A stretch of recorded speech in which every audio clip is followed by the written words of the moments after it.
Safety implications of air traffic separation. Separation standards refer to the minimum distance apart that aircraft operating in controlled airspace and at airports with an operational control tower must be kept. These are outlined in the Manual of Standards for Air Traffic Services, and our air traffic controllers use them to safely manage air traffic. Different separation standards apply to aircraft operating under instrument flight rules such as IFR and BFR. National authorities laid down vertical and horizontal separation standards to facilitate the safe navigation of aircraft in controlled airspace. Observance of these standards ensures safe separation from the ground, from other aircraft, and from protected airspace.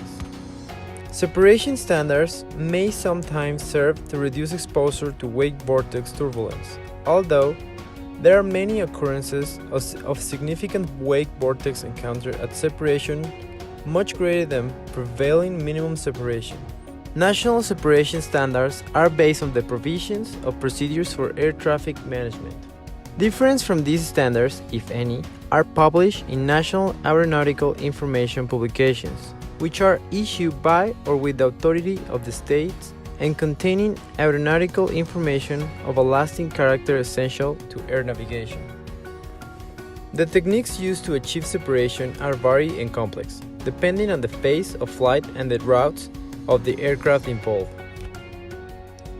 Vertical separation is achieved by requiring aircraft to use a prescribed altimeter pressure setting within designated airspace. Vertical separation. ICAO specify minimum vertical separation for instrument flight rules, IFR, flights as 1,000 feet below FL 290 and 2,000 feet above FL 290, except where reduced vertical separation minima. Lateral separation is achieved by different ways. By position reports which clearly indicate an aircraft over different geographic locations. By requiring aircraft to fly on specified tracks which are separated by a minimum angle. Both aircraft must be established on radials or tracks which diverge by a specified amount depending on the type of navigation aid in use. And at least one aircraft must be at a distance of 15 nautical miles or more from the facility.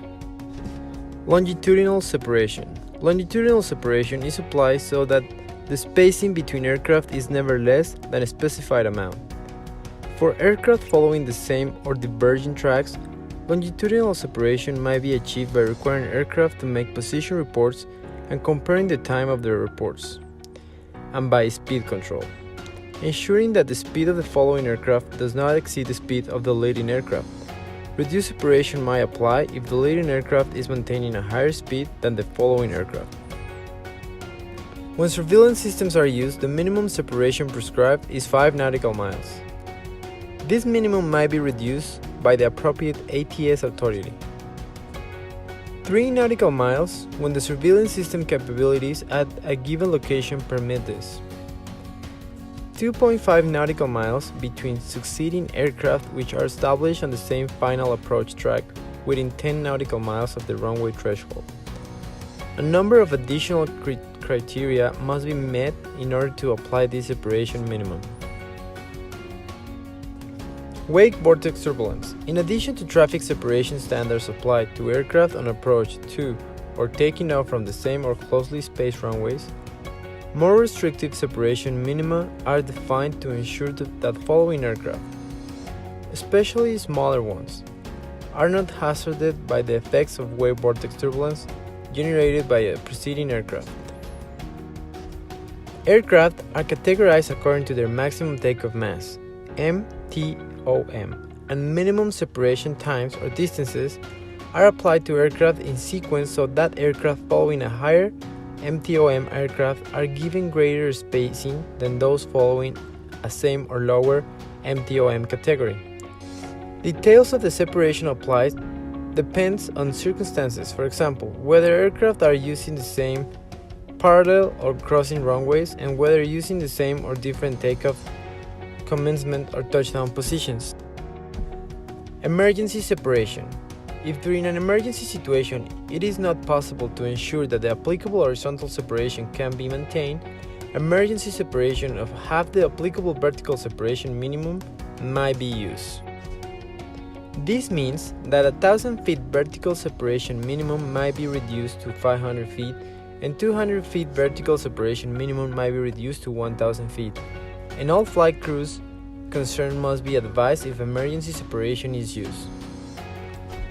The captain or pilot in command is the one primarily responsible for the safe operation of an aircraft. However, there are many occasions when he cannot see other airplanes flying around him and he is unaware of their presence. For this reason, most nations have an air traffic control system. The air traffic controllers are extremely important for aviation safety. In air traffic control towers at airports, controllers guide aircraft as they take off or land and taxi to or from the gate. Their primary function is to separate aircraft on their airport surface. For airports that don't have towers, controllers at the remote approach control facility are in charge of guiding aircraft in and out. What all of this means is that while the pilot is tending to his cockpit duties, there are many ground-based eyes and ears following the flight. The pilot regularly talks by radio not only to controllers at departure and destination airports, but also to those at several points in between. Monitoring what the pilot cannot yet see is very important in this age of high-speed aircraft. It is air traffic control responsibility to prevent that situation from occurring. Long before the pilots see each other, they will have been given instructions to keep them a safe distance apart. The lives of thousands of people, including aircrew and passengers, are in the line. This is why air traffic separation is so important. Safety is our number one priority.